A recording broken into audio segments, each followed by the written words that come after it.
Pero yun, mag-move na tayo sa ating graph. Ready na ang pareho nating teams. Up.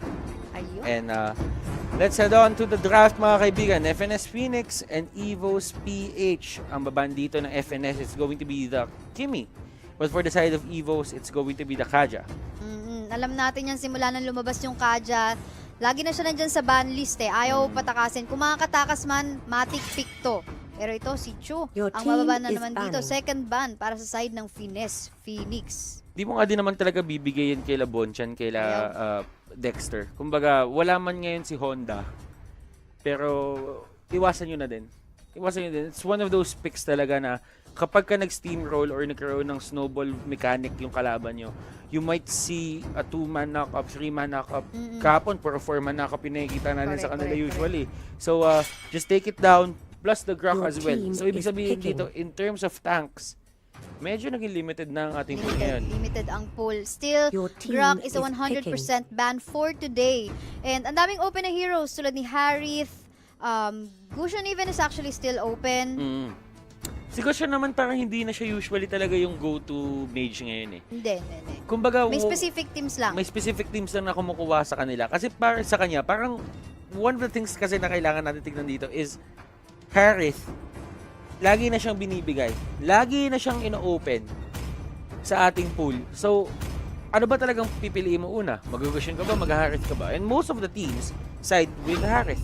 Oo, pero tignan natin dito, Evos PH will be securing agad itong si Diggy as well as the Leomord. Grabe pang anti-CC agad dito ang pinili ng Evos PH. And mapapaisip nyo ng Finesse Phoenix, pipili pa ba tayo na maraming may crowd control? Kung makakancel din tayo, pwede pa rin naman. Pero you have to execute it as much, kung pwede, almost perfect eh. Almost perfect, yes. Ganun talaga eh. Kasi kung iisipin mo, Bonchan dito, kaya din niya kinuha agad yung Diggy. Parang giveaway na din kasi na may Harith sila eh. And if you get a Harith, usually, ang ginagawa mo dyan, you just get disables. Yung isang segundong stun na yun, it will do wonders for the Harith. Tapos, pwede nga na i-burst down kung sino man yung mahuli dun sa stun na yun. Ayan, damage dealer dito. Additional damage dealer, si Lunox pinili agad ni Archie. At yun, going back dito, no, still, FNS Phoenix secured, crowd controllers in the form of a Minotaur dito. Dinagdag pa rin nila. And anyway, sabihin na natin kahit na may Diggy ang Evos PH, okay lang naman, di ba? They could actually try to fake na, para lang malabas agad. Para hindi maging available yung ultimate dito ni Diggy. So, pwede lang gawin yun. There are a lot of options pa dito for the side of FNS Phoenix naman. Sa totoo lang, in terms of disables, there are a lot of heroes na pwede nilang itap dito. But for the side of Evos PH, yung last ban nila dito is going to be imperative, it's going to be a requirement for them to actually win this game. Kasi nasagutan na nga nila yung Diggy dito. It's because of the Minotaur. Kasi kahit sabihin mong yung Diggy dito, syempre, mababatingin naman yung times journey niya. Pero pagka nauna yung Minotaur, laging may isang knock-up na tatama. Pwede. Pero I think wise decision dito, Finesse Phoenix, bina nila yung Hellcurt.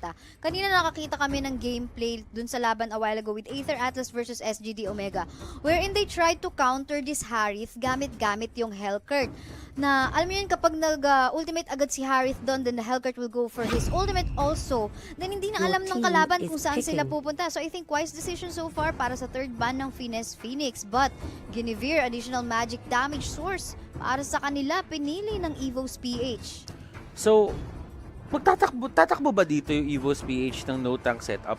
Hindi natin alam. Kulang sila dito ng tank, ng marksman as well. Pwede silang... Pwede. Actually, pwede nila gawin kasi unang-una, yung first two bans nila is both related to tanks. Puro tank yung ban nila. So, kung iisipin mo, the Guinevere, ginagamit din siya as a setup. Ginawa ng Brento kahapon. So, hindi malabong pwedeng gawin din ng Evos. Dadaanin ba nila ito ng pure damage? And they will just go for a Belleric. Belleric dito, hindi ata natandaan ng FNS. Pwede yung Belleric na pinik ng Evos PH para sa lineup nila. Ang daming damage source dito para sa FNS. Oo And nga, no? ayan, di ba? I-reflect mo lang. Bakit hindi? Diba? So I think good decision dito para sa last pick ng Evos PH. Hindi nila kailangan ng marksman. And kung mag-marksman sila, masyado na malambot yung lineup nila. Good Actually. decision dito for the Belerik. Tinanggal na nila lahat ng other tanks dito, Akai, Kaja, as well as the Grok. Last option, swerte. Belerik with a reflect. I would actually try to pinpoint dito na may dalawang tao na nakatayo sa harapan natin. Pero Ayos yun. Sana pinatagal ng konti. alam mo yun, meron dalawang tao Oo dito nga sa harapan gusto natin. ko yun. Pero Oh. the thing about the Lolita and the Minotaur is suspended ultimates to eh. Paano, ba't ko siya tinatawag ng suspended ultimates na delayed ultimates siya? Sabihin na natin delayed na lang. May cast pa. May casting time and at the same time may intervals. Yung pagiging delayed ng Minotaur dito, para siyang bilang. 1, 2, 3. Kailangan niya mag-rage, tapos may bilang yon na parang 1, 2, 3. Si Lolita naman dito, nag-channel. Nag-channel. Oo. And ayun na nga, tignan natin dito. Nandito na tayo sa game, guys. Walang invade yat. Hindi, sa taas, bandang taas ng mapa natin. Makikita natin dito nagkakat ng creeps agad. Dito si Minotaur kasama itong si Thamos. Tamang cut lang ng creeps. Hindi nila target dito si Bonchan. Of course, wala silang damage din. Tamang invade lang din ng jungle. And I like this move coming out from FNS Phoenix. Just clearing the wave. Na-realize sila dito na Belerik lang yung mag-isa sa taas. And right now, Tian and Touch going in for the steal, and nice invade coming out from them. Step in the right direction if they want to get this win. But Evos PH, what will be their answer? Pwede sila pumunta ngayon sa may bottom lane. Bottom lane jungle, seeing that FNS is still at the top lane. Pero sabi ng Evos dito, medyo magiging passive tayo. Let's be conservative. Control muna natin yung mapa natin. Kita pa naman, mag-isa pa naman si Claude doon sa bandang baba ng mapa natin. So, pwede rin i-take advantage ng Evos PH yan na i-gank with a form of at least dalawang heroes tulad ng Leomord as well as the Lunox. Pero, everyone in here seems so passive at the moment. But this one, ito nakakita tayo ng invade in the form of itong si Lunox kasama si Leomord. Kukuha ng buff na muna. Babawi din talaga yung knock-up here from Archie and just using that dash to get out. Si Ras tatamaan dito yung mirror image but it won't really be enough para masindak dito yung side ng Evos. Pero Evos, tamang clear waves lang. Wala silang nawala masyado dito just because they got the buff on the bottom lane jungle dito ng FNS Phoenix. Wala. Wala pa rin nawala sa kanila doon. Okay lang naman, everyone's passive, pero bakbakan dito sa bandang taas ng mapa natin na knock up dito si Raz. Naku, tamang back away muna. Tama rin yung timing dito ng ibang member ng FNS Phoenix. Yan, si Thams kasama si Harith as well as Lolita. Pero teka lang, may hahabulin ata si Dufen dito. Ayun, na-block. Medyo laban si Dufen dito and with the bulwark up, hindi na nila go yun. And wave mga kaibigan, binabato ng mga Holland dito. But still, Touch is here, going for the dash. And Russ trying to use those Minoan Fury charges pero hindi magta-time. And using it in front of Dexter. Dexter will go down and that is bad for the side of Evos. Ayun, 1 for 1 trade tayo actually dahil namatay din sa bandang baba ng mapa itong si Claude na ginawa niyang si Leomord. At yun nga lang, dito sa bandang taas ng mapa natin, tamang rotate lang parehong teams din. Looks like this will be the next contest ng mga laban natin. Si Tian trying to block at masasecure ng FNS dito ang ating turtle. Yun nga lang, dito makakuha ng patay or ng kill. Itong si Dexter Haji na hahabol. Ayun. Still wants to go in using Barbiel in the process pero wala din siya talaga mahuhuli dun eh. Just because the Salmon Force was put there, ayaw niya na ilagay yung sarili niya sa alanganin. Ayaw pa. Safe place muna, safe place para kay Leomord until makabuo pa siya ng additional item. Dito sa ngayon, Warrior Boots muna para sa kanya, of course, another jungle item. Dito siguro kung makakuha siya ng 3 items pa, ayan, palag-palag na yan. Pero yun nga lang, we have a Claude in here na kaya rin naman humabol at makapag-online para sa side ng Finesse Phoenix. Ano kaya pumarok sa utak dito ni Coach Jed? Pakiramdam ko shoutout sa kanya eh. Shoutout sa kanya eh. Ewan ko pero yung formula, yung pag-formula yung formula na ginawa nila dito sa draft ng Evos, parang nakalimutan nga ng FNS Phoenix na, uy, meron pa palang May Belerik pala. May Belerik pala na hindi natin sana instead of Lolita, Belerik, ganun. Pwede na sa nila kinuha. Pero in terms of sustain, medyo malakas na din talaga yung side ng ano eh. Oy, pero FNS dito Phoenix. si Tian ako, hindi na ata makakatakas kay Haji. Nahuli agad, na slow. Pero nako, pumasok si Wave dito, trying to get Dufen. Dufen medyo naipit, tamang ultimate din naman just to go back away. Pero hahabulin pa rin sila dito. Salmon Force, time journey, dito, Doofenshmirtz will actually stay alive. And Bonchan in front of everyone using his ultimate to actually survive. But he won't. Wave dito, isang pitik na lang. Dexter just trying to get a kill, just trying to control them. BMI will be used here. Pero sabi ni Haji, I will try to get the kill on Thamos. Will he be on time? Ay, Kamuntikan. grabe. Kamuntikan. Presence of mind. Slither of Health ang tira dito para kay Wave. Pero kita mo yan, nakita natin yung kalamangan kanina dito ng Evos PH after that clash dahil si Guinevere nakapush. Pero very reactive din or aware din dito sa objectives ng FNS Phoenix. They took that middle lane turret. Very important din yan na nakuha nila yung isa sa mid lane turret. Pero teka nga, pumasok si Archie. Archie dito, Numinum Blast will be charged up and that is a 3-man Numinum Blast. And here comes the ultimate coming off from 2 heroes dito mga kaibigan. The suppress, the sustain, everything in between. Archie dito nasa loob ng Zaman Force, he won't survive that. And Doofen dito just trying to get someone here using all his skills to take down Wave, pero Wave is just way too tanky. Wala si Haji doon. Regardless, palitan pa rin ang kills ang nangyari doon sa bakbakan na yon. Makikita natin dito, 4-5 halos dikit. And of course, hindi naman nagkakalayo ang gold lead dito ng parehong teams. Makikita natin the Leomord. Ayan, getting a second item at the same time. Sino may pinakamaraming gold? Uy, taga lang. Naku, delikado ata ang lagay ni Claude dito sa Claude, wala siyang BMI dito. He can actually go down here. Ayun And the burst lang. are there. Tian trying to help his teammate. Pero Doofen, smart on his positioning, hindi siya nagpasindak dun sa bulwark. Yun lang. Nahuli ang Claude doon 2 beses na para sa ating 5-minute game time so far. Lock of Destiny, nakuha na agad ni Doofen dito for second item. Tingnan mo si Harith dito. He has the Calamity Reaper. So, ibig sabihin, we can expect amplified physical damage and as well as good magic damage dito para sa kanya. Pero tignan mo din naman dito si Leo. Si Leo yung kailangan nila bantayan dito, Bloodlust Axe, tapos Azure Blade, tapos Vampire Mallet. Tamang push lang din ng Wave dahil meron na siyang damage dyan eh. Of course, may konting lifesteal na nabibigay yan. Kaya Tapos may Vampire Mallet pa siya. So, Oo. ibig sabihin, in terms of sustain, pakiramdam ko, okay na siya dito. Okay na siya. Bakbakan dito sa bagandang gitna ng mapa. Tian will fall down and everyone's inside the dome. Magsusurvive ba? Reflect damage is there. But buhay na buhay pa si Touch dito. The Harith doing so much damage. Getting almost all of the kills in that fight. Triple kill na punta sa kanya. We have to comment Touch dito sa ginagawa niya. Look at that Zaman Force. Ang ganda. Di siya talaga nagbabato dito ng patapon. Kumbaga, kailangan may mahuling 3 sa loob para kahit papano may makontrol siya doon. Nakahabol na dito yung FNS Phoenix in terms of farm. Actually, mas lamang na nga sila eh. Lamang na sila. At 7-7, may kaya pang ipalag dito ang FNS Phoenix ulit. Alam mo, sa tingin ko ang nagiging maganda dito sa FNS Phoenix, yung setup ng Lolita tsaka ng Minotaur. Dami lang pang crowd control. The Diggy, medyo, I think, sumasablay dito sa kanyang ultimate. Sabay sila nagbabato ni Bonchan. Oo. And kapag kasabay kayo sila nagbabato, sabihin natin, yes, yung sustain nyo doon for that certain period of time na active silang dalawa, ang taas. Almost unkillable kayo. Pero pa nag-down lahat yon, wala. I-reactahin talaga kayo dito. Because that's the thing about Evos PH, Rocket Hammer dito. Binato, nahuli yung Belleric. And they will try to go for the burst down. Meron ba siyang ultimate dito?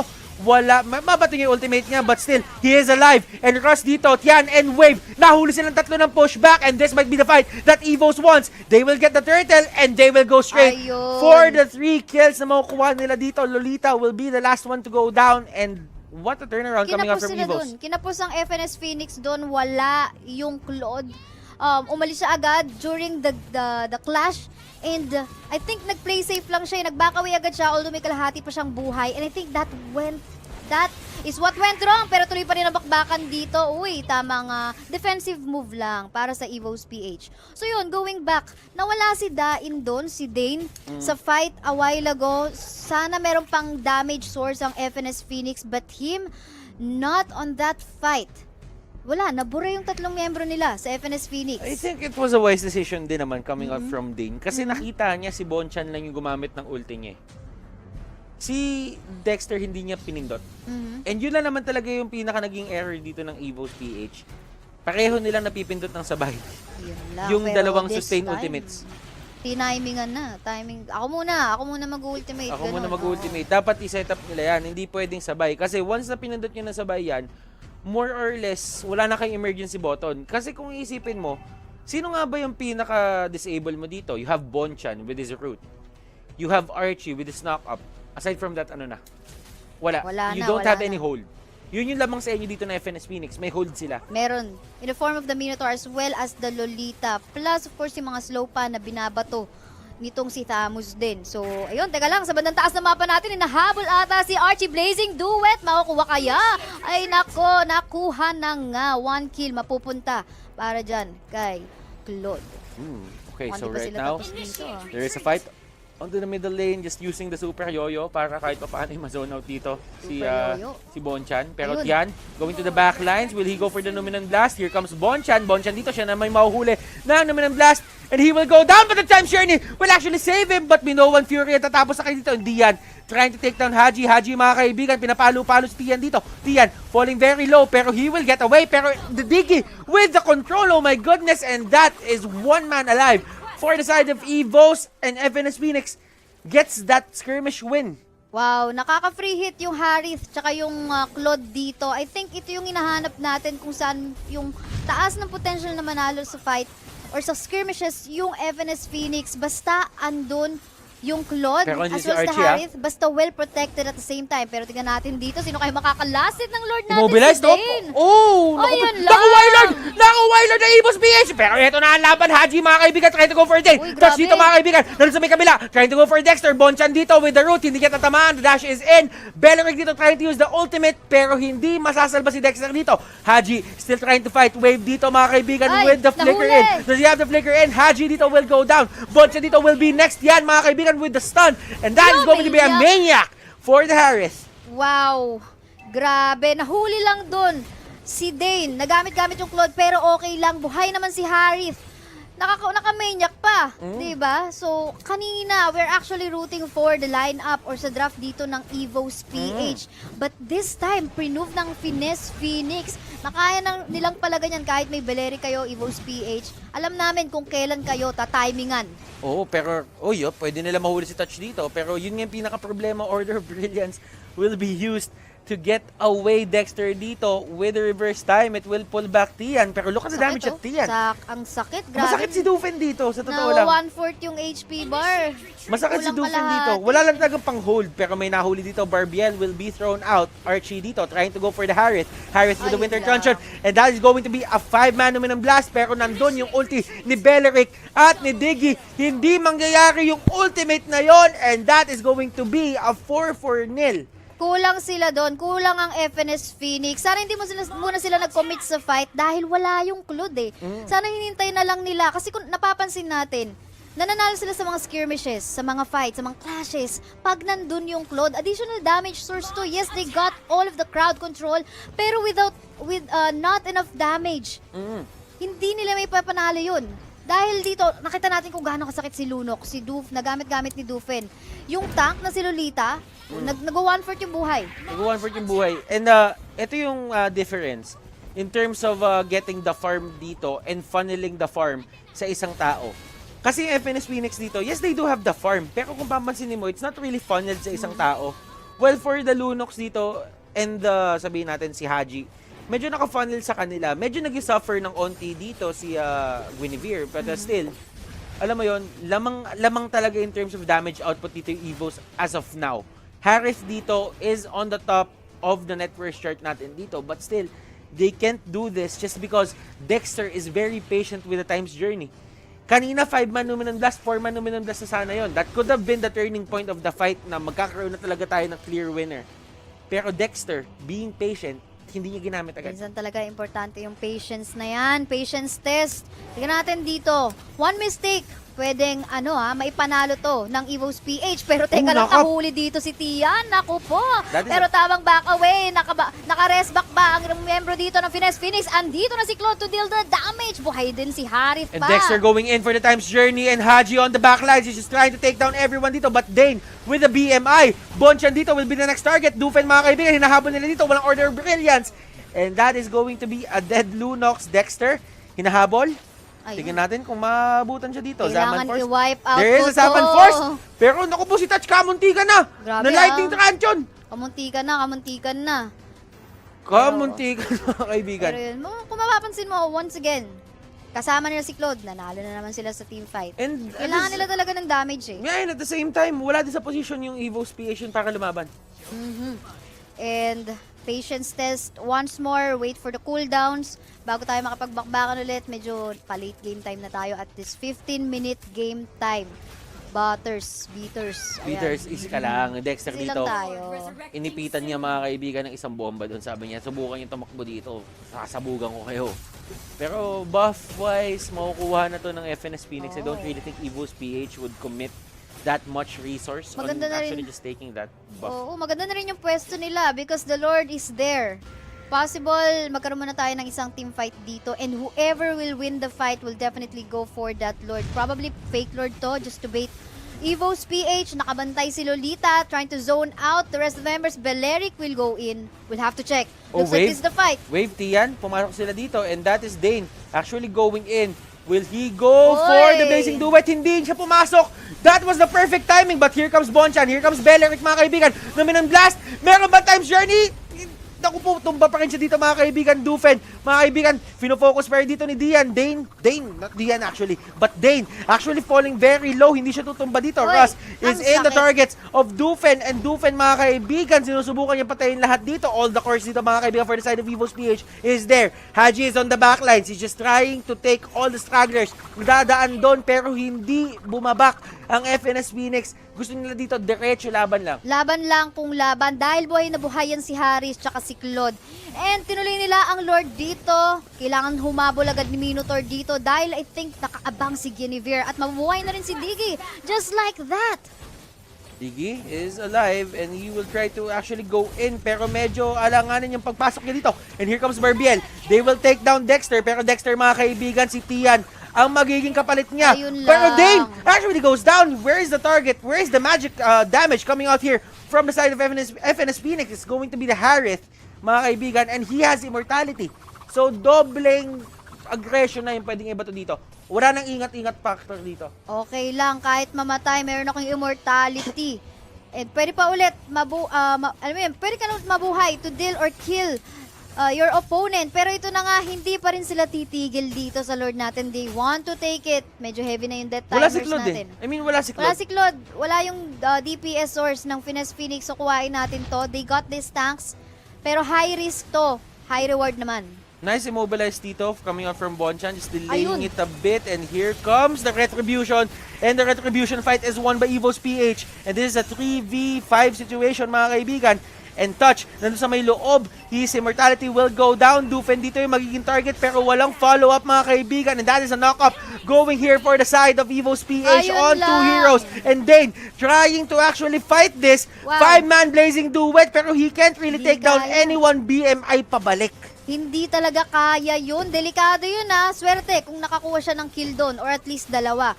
Pero ito mag-isa na lang siya. Kailangan niya talaga maglaro dito. They're gonna Choke go for in him, okay? and out. Okay. Magiging aggressive lang dito ang Evos PH because they got the lead now and they got the Lord as well onto the top lane. Looks like they wanna end this now. Okay, even using the sustain, mga kaibigan, and I have to give this up para kay, in terms of MVP ng game number 1, I have to give this up to Evos Dexter. Yung patience niya. The mere fact na